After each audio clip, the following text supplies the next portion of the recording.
Hi everyone. So today we are kicking off Unit 4 in our calculus class.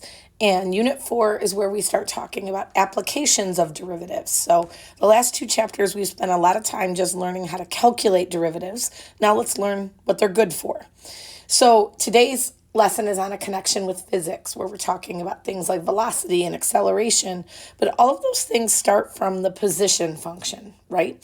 So a function is a position function if it's indicating a distance of some kind over time, right? So you could have a height function, or you could have a, left to right function. Those are all considered to be position functions. Position functions we usually write with an S of t. No idea why we chose an S, but that is typically what we use to indicate a position function. I've also seen it written as x of t, or we can use other letters, that's fine, but this is typically what you'll see. When we're talking about a position function, these function values are distances, right? So the units are going to be some form of distance. So it might be miles, it might be feet, might be kilometers, etc. Okay? But to be honest, we don't do a whole lot with position functions other than using them as a springboard for these other two things down here, the velocity and the acceleration. Because all of the stuff with the position function is Algebra 1 type content, maybe Algebra 2. Okay? The calculus comes in when we start talking about velocity, because I want you to notice that velocity is a rate, right? It is the rate that the position changes at. It's a rate of change, okay? Which means that your velocity is really the derivative of the position, okay? So if it's a derivative, it's a rate of change. And so what we're doing is we're taking that position function that we talked about a minute ago, which is some form of distance that it's measuring, and we compare that over time. So these units are going to be a distance over time. So again, for example, could be feet per second, could be miles per hour. But since these are rates, there should be a per of some kind, right? It's per some unit of time. Now, a couple other things to mention here with velocity. Velocity can be positive or negative, right? And that positive or negative is really indicating a direction. This shouldn't be a surprise for any of you who have taken physics. I'm going to run out of room. Okay. So when you have a positive or negative velocity, really what you're indicating is which direction are you traveling in. So a velocity is made up of a magnitude and a direction. The plus or minus is giving us the direction, and then the numerical value is telling you how fast you're moving, right? It's telling you your distance per time. If you wipe out the direction piece of it, if you say, I'm not going to worry about whether it's positive or negative, all I want to know is how fast we're moving, that's really the speed. And speed is always found by doing the absolute value of the velocity. So essentially, we're just ignoring whether it's positive or negative and just looking at the numerical value, and that tells you how fast we're moving. Okay, let's get to acceleration. So once again, you see that magic word, rate, right? This is the rate of change of the velocity function. So this is the derivative of the velocity function. So a of t is the derivative of velocity. Also, if we link that all the way back up to my original function, this also means that my acceleration function is the second derivative of my position function. And these units are talking about how velocity is changing over time. So velocity is being measured as distance over time. And then we're comparing how that is changing over time. Oh, pretend that said time. Okay. So these units might look something like, meters per second That's your velocity, and then per second, okay? Or it could be something like miles per hour squared. And we use that square basically just to indicate this piece, right? The second per second or hour per hour, okay? So it's just sort of a shorthand way of writing that. Okay, so now let's look at the relationship between the velocity and the acceleration. Okay, how are these two things related to each other? Well, we know that when velocity has a larger value, we're moving faster, right? But when we're talking negative numbers, that means your numbers are actually getting smaller when you get faster. So if you have a positive velocity, and that velocity is increasing, you would also have a positive acceleration. And these two things together would indicate that you're speeding up. Excuse me. But then if you have a negative velocity, that means not necessarily that you're going slower, right? If you have a negative velocity, it just means you're moving in a negative direction. But if we want to be moving faster, we actually want our acceleration to be getting, we want our velocity to be getting more negative. We want to be decreasing down into negative territory. So that would require negative acceleration, which basically what I'm saying here is that if the signs of these two things are the same, if you have the same sign, the overall effect is we're going to be speeding up. So if you have positive velocity, you need positive acceleration to be making your velocity increase.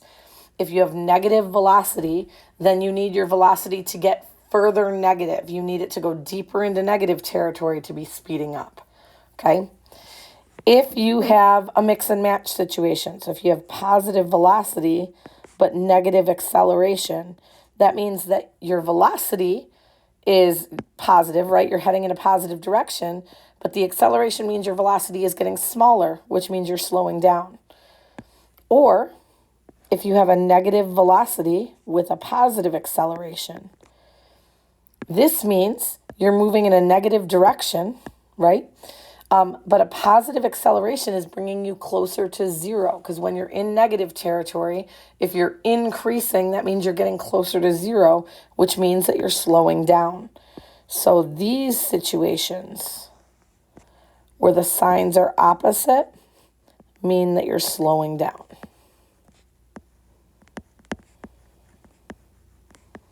We're going to see some examples of that in just a minute. So if that feels confusing to you, I think when we do our example with the graph, it'll hopefully make more sense.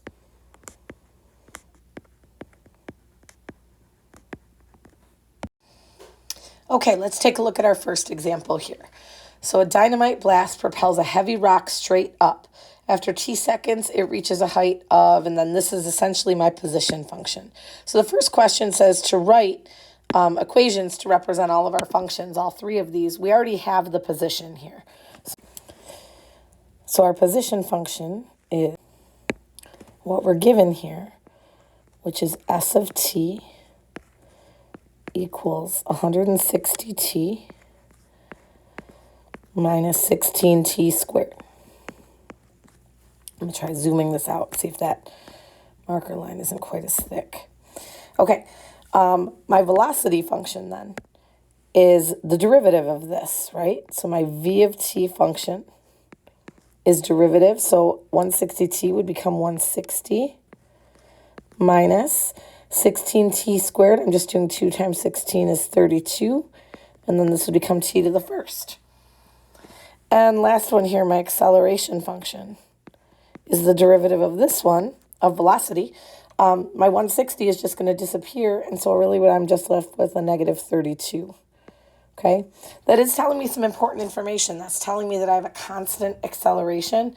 We'll talk more about that as we go through these examples here.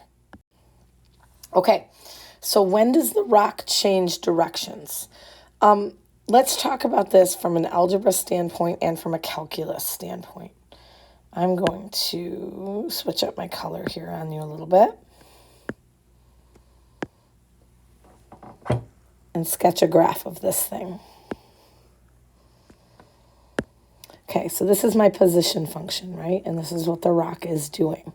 So it's shooting up in the air and then it's turning back around. This thing here is my S of t function.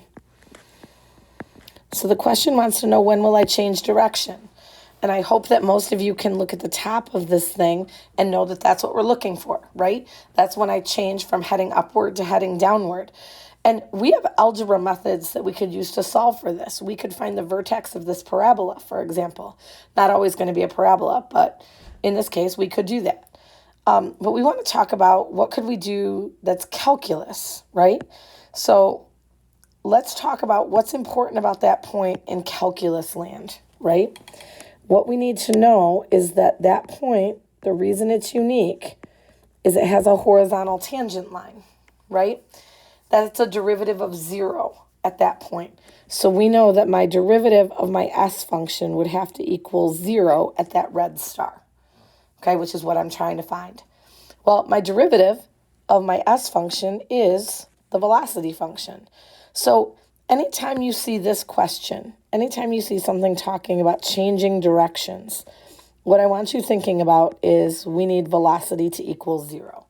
Now I'm going to caution you, not every time the velocity equals 0 will we have a change in direction. And I'm sure we'll see an example like that eventually. But in this case, we know for sure that's what I want to know. I want to know, when is my velocity equal to 0? So let's solve it. 160 minus 32t equals 0. Swing the 32 to the other side, so 160 equals 32t. And divide, and we get 5 for t. So it's 5 seconds. Okay, I now know that this is happening at t equals 5 seconds. Okay, being honest, this next question annoys me a little bit. And it annoys me because it's more algebra than calculus. I still think it's a good question. But let's talk about this one. Let me see if I can slide this up some for you. It says, what is the velocity of the rock when it is 256 feet above the ground? Okay, so the question is asking, what is the velocity, right? Which means I want to be able to use my v of t function. And I know my v of t function is what I had up above, 160 minus 32t. The problem is, in order to use my velocity function, I need to be able to plug in a time right here. And I don't have a time, I have a height, okay? So the question is, when is this thing 256 feet above the ground? And this is where the algebra comes in. This is honestly a question I could have asked you last year. Let's draw a line and call that 256 feet. So I know there's 2 places where this can happen, right? It can happen here, and it can happen here. So I need to know what those 2 red places are on the x-axis, okay? So what I really want to know is, when does my purple function, when does this function equal 256? That's my position function. So I'm going to take my position function, and I'm going to set it equal to 256, and I'm going to solve it. And I'm probably going to do this pretty quickly because, like I said, this is more of an algebra skill. So I have 160t minus 16t squared. And I want to know, when does it equal 256? I'm going to move everything to the right side. So I'll have a positive 16t squared. I'll have a negative 160t. And I'll have a positive 256. Then I'm trying to solve this without a calculator. You could do quadratic formula. You could maybe even plug into Desmos, okay? But I'm going to factor. So I'm going to pull out a 16. And then this will be t squared minus 10t plus 16. Because 16 times 16 is 256. Okay. Let's factor that. So that gives me t minus 2. T minus 8, because 2 times 8 is 16, and it adds to 10. And this gives me solutions of 2 and 8 seconds. Okay, so this is at 2 up here, and this is at 8 over here. Okay, so all of that work was just so I could come back here and actually do these calculations. I want to know, what is v of 2? And I want to know what is v of 8. Okay, v of 2 is 160 minus 32 times 2. You could bust out a calculator on this one. That'd be fine. But it should work out to be 96. V of 8, 160 minus 32 times 8. And that works out to be negative 96. Now, I should mention I didn't leave myself a ton of room here, but my unit on both of these would be, let's see, I think this is in feet, right? So these units should be feet per second on both of them. So what I want you to think about is, does it make sense to you? Does it make sense to you that the slope at this point, which essentially is telling me the velocity, is positive 96, and the slope at this point is negative 96? It should make sense to you because this thing is a mirror image, right? There's this line of symmetry kind of running down the middle here. And so it makes sense to me that whatever this slope is, this is going to be the same on the other side. Now, let's talk acceleration real quick, and then I want to talk through an example of that speeding up versus slowing down idea. What is the acceleration of the rock at 1 second? I'm going to slide up just a little bit here. Okay. This is actually an easy question. I mean, what the question wants us to do is it wants us to say this. What is a of 1? And then plug a 1 into the acceleration function. But if you look up above, a of 1, I mean, a of anything is always negative 32. We said our acceleration is always the same. So it'd be negative 32 feet per second squared. So the acceleration is always the same everywhere on this function. And so let's talk about what that means here. If I'm down here, right, my slope is pretty steep. And then if I keep kind of going, my slope is evening out. So if I'm up here, my slope is less steep than it was before, okay? That's because my acceleration is negative. So as I move forward, my slope is getting smaller. My slope is flattening out. It starts out way high, and then by the time it gets up here, it's at 0. That's what this number is indicating to me, is that my slope is getting smaller, okay? Now, after I cross this point, my slope is still getting smaller, but it's negative, right? So when I am moving in a smaller direction in negative territory, my line is actually getting steeper again, right? These are taller lines because it's getting more negative. And so this would actually be speeding up because down here, I am moving faster than I was up here, okay? And so that's why this negative acceleration, when we're moving in a positive direction, it's slowing us down. But when we're moving in a negative direction, it's speeding us up. I'm sure we'll do lots more examples like that. So hopefully that was clear. But if you have questions about that, please feel free to ask. Okay, let's keep rolling here with example 2. We've got a graph here to analyze.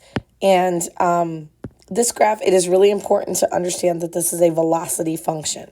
So when you start a question like these, really important to know what it is that you're looking at because you're going to interpret it differently, whether it's a position or an acceleration or a velocity graph. Okay, and so it says, describe what's happening in terms of time. I think I'm going to hit all the important points as we answer the questions. So I'm just going to dive into some of those. So it says, what is the particle's velocity at 5 seconds? Well, this graph is a velocity function. So I can read the velocity right off the graph. I'm going to go to 5 seconds. I'm going to read straight down. And then I'm going to say, okay, that looks like it's at -3. So I would say that my velocity is -3. My unit is meters per second. A really easy follow-up to that question then is, what is the speed, right? Speed is just the absolute value of the velocity, so I would say that that is just regular old 3 meters per second. Okay, when is the particle at rest? At rest is code for not moving, right? And so this thing is not moving anytime my velocity is equal to 0. So I want to look for anywhere on this graph that I have a velocity of 0. It might be kind of hard to see, but there is supposed to be a little pink line, or, well, I guess it's not pink, but a little horizontal line segment here from 0 to 2. All of that is laying right on the x-axis, so all of that area has a velocity of 0. Then we've got negative velocity. Right here, though, at x equals 6, I pause again. And what you should notice is happening from here to here is a direction change. Okay, this is negative velocity, this is positive velocity. So this would be like moving left and this would be moving right. Okay, and we'll get to that in a minute because I think we have to label all those too. Then I go over here and I have another place where I have a velocity of 0. So anytime I change from positive to negative, there has to be an instant there where I hit 0, where I have to pause. And then I know for sure that I hit 0 again here at the end. I'm honestly not sure. Some students today have said that they thought there was supposed to be a little line here. If you say it that way, great. If not, don't worry about it. So that first little horizontal pink line, I'm going to name that as an interval. So I'm going to say from 0 to 2 seconds, I am at rest. And then I'll say at t equals 6. And t equals, I'm just going to say that's like 12.5. If you round differently than me, that's fine.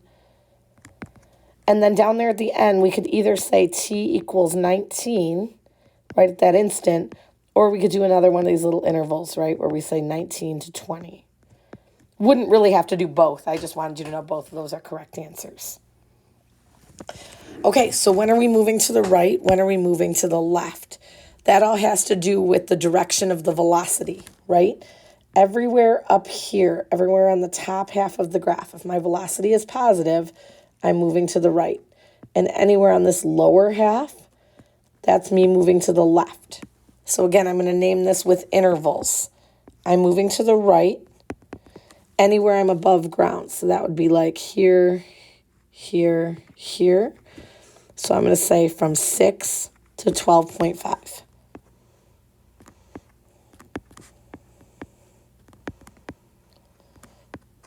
And that's it. That's the only time I'm above ground. I am below ground here and here. And all of this. Okay. And so I would say I'm moving to the left from 2 seconds up to 6 seconds. And then again from 12.5 seconds up to 19 seconds. Okay, so that's how you read that off a graph. Okay, I'm going to move this around a little bit for us to be able to do acceleration. Okay, I've moved it. I've just recreated the graph over here to the right. And this question says, what is the magnitude and direction of the particle's acceleration at 15 seconds? So 15 seconds is somewhere down here. And I want to find the acceleration. Well, if this is the velocity, the acceleration is the derivative of that. And the derivative means the slope. So my acceleration at 15 is really just going to be the slope of this line right here, because my slope is the same everywhere on this segment, right? Otherwise, I'm technically doing like an average rate of change, but my rate of change stays constant all the way through here. If this was a curvier graph, I think I'd have to give you an equation to be able to solve for a derivative. But the way this is, I can just calculate a slope here and know that my slope at that point is the same as the slope anywhere on this line. So let's put some coordinates on here. This guy down here is 14, comma, negative 6. And this point up here is 16, comma, negative 2. So I'm going to use those coordinates to do a slope calculation. I'm going to do negative 2 minus negative 6 over 16 minus 14. So negative 2 plus 6 is positive 4. 16 minus 14 is 2. And so I can say that my acceleration is 2 meters per second squared. And it is positive acceleration, okay? So let's take a look at this next question, because it's talking about this same point. Which description matches the behavior at 15 seconds? So the same point that we were just talking about. What's happening here? So remember, this question about speeding up versus slowing down is all based on velocity and acceleration. So my velocity here is definitely negative. I mean, if I read it across the graph here, It's a negative 4-ish. But what I really care about is the fact that my velocity is negative.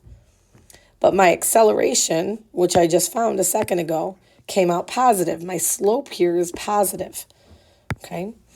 So what we're saying here is I'm living in negative territory, but I'm increasing, which is taking me back towards 0. That's actually slowing me down. If you think about this endpoint right here, that has a velocity of -6. As I move this way, I'm actually getting slower because now my velocity is a -2. So what's happening here is I am slowing down, but it will still be in a negative direction because my velocity is still negative. So answer to this question would be D. Slowing down because my signs don't match. Negative direction because velocity is negative. Okay, let's do the same thing then with 6.75 seconds. Okay, this is really hard to read from the graph. Let's see. There's 6, so 0.75 is going to be like here-ish somewhere.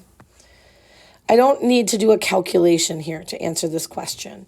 I'm going to kind of approach it the same way I did a second ago. I need a velocity and I need an acceleration. And when I say I need them, I really just need to know if they're positive or negative. Okay? So this is living in positive velocity territory, right? It's living upstairs. My acceleration, my slope here is a positive slope. So that means that I'm speeding up because my signs match and because my velocity is positive, it's in a positive direction. So that would be letter A.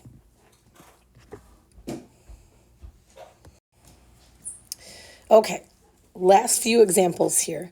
I've got a little bit of vocabulary here. So let's talk about the word displacement. Displacement only cares about where you start and where you end. So let me give you an example of that. If we were in class, I would walk around and do an example. But let's just suppose that I have a particle that starts here and it goes up and it comes down and it goes up and it comes down and it goes up and it comes down and it goes up again. Okay? So that particle moved a lot, right? This is a position function. What displacement says is where did it start? And I guess I could draw this all the way across. Where did it start? Where did it end? And it says, what's the difference between those two? Okay, that's your displacement. It doesn't care about all the back and forth. It only says, what is the difference between where we started and where we ended? So you'll notice it's net change in position over an interval. Let's say our interval is from A to B. Then our displacement, whoops, meant to do a bracket there. Then our displacement formula, if you want to think of it as a formula, would be your final position minus your starting position. Okay? Where did you end? Where did you start? What's the difference between the two? I don't care how many times you went back and forth between the two. Just what's the net difference between where you started and where you ended? Okay, a couple more terms that can get a little bit tricky. Average velocity versus average acceleration. So what I want you to remember is that when I talk about velocity, velocity is the rate of change of position.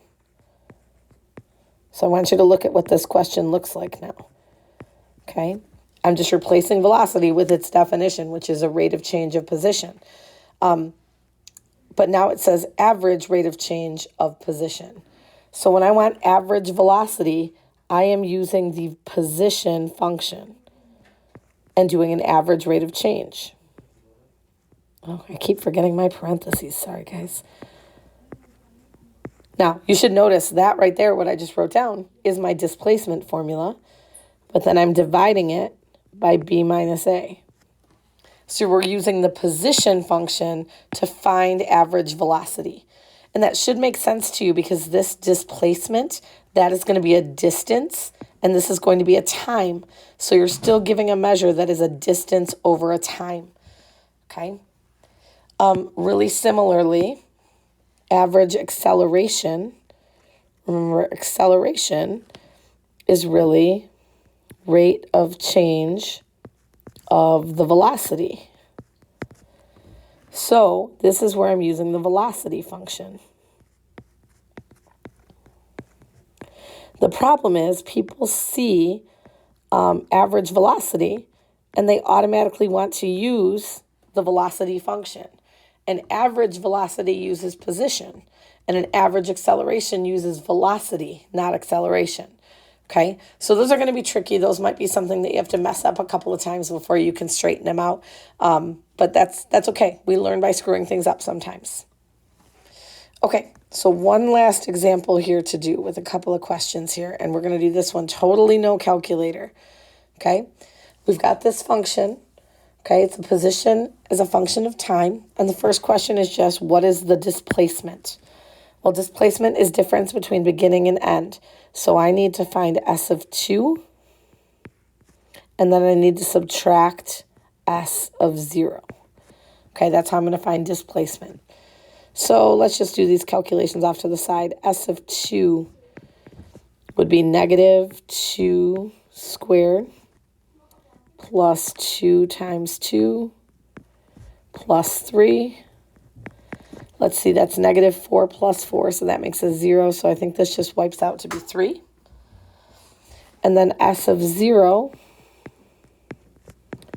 is 0 squared plus 2 times 0 plus 3. Oh, I see what they did here. That all zeros out, so you're left with just the plus 3. Okay, so this is really 3 minus 3, and I would say my displacement is 0. Now, that's kind of weird, right? Because essentially you're saying you didn't move at all. And you may have moved a lot in between those two things, but your position hasn't changed, right? That you ended up back where you started. There is no difference in the position where you started and the position where you ended. Okay, total distance traveled is a little bit different, okay? Total distance traveled, what we need to know is when in this interval do I turn around? Okay, so that means I need to know, I guess let me just make a note of this here. When do we turn around? When do we change direction? That's going to happen when velocity is equal to 0. So I need a velocity function.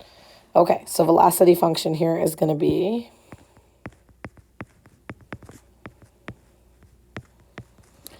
and then plus 2.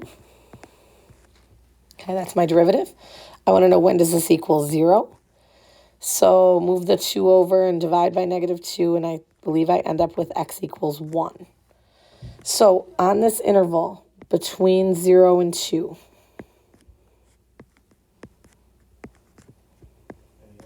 at 1 I know that I changed direction.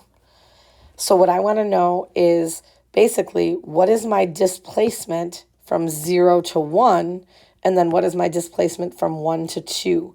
Now, since I already did the 2 and the 0 up here, I think I'm just going to dive in here and find s of 1. So I'm kind of squeezing this into the side here. The s of 1 is negative. Okay, so negative 1 squared plus 2 times 1 plus 3. So negative 1 plus 2 is 1 plus 3 is 4. Okay, so what we are seeing here, if I think back to my displacement from up above, right, where I have s of 2 and s of 0, I know that from 0 to 1, my position changes from 3 to 4. So that's a total distance of 1, right? And then I go from 4 back to 3, which is another total distance of 1. And so my total distance would be 2 units. So what actually happened here is I went 1 unit one direction, 1 unit in the other, and they kind of canceled each other out in terms of displacement. But total distance is a different question. Okay? Okay, so now let's talk average velocity. Remember, average velocity, let me write it down here. That is an average rate of change, but of the position function. So what I want to be looking at here is s of 2 minus s of 0 over 2 minus 0. Now here's the thing. S of 2 minus s of 0 is 0, right? We found that up here. So I can say this is now 0 over 2. So my average velocity is 0 units per, I don't think they gave us a time. I'm just going to say second. Okay? Which should make sense because if my displacement is saying that I essentially haven't changed position, then my average speed would be 0. Now, I know that's not actually what's happening, but that's the danger of using an average, right? An average rate of change can show you things that aren't really there. But now it says find the actual velocity at 2. And I want to remind you that I found the velocity function here a second ago. Velocity function is here. So if I want v of 2, I'm going to go negative 2 times 2 plus 2.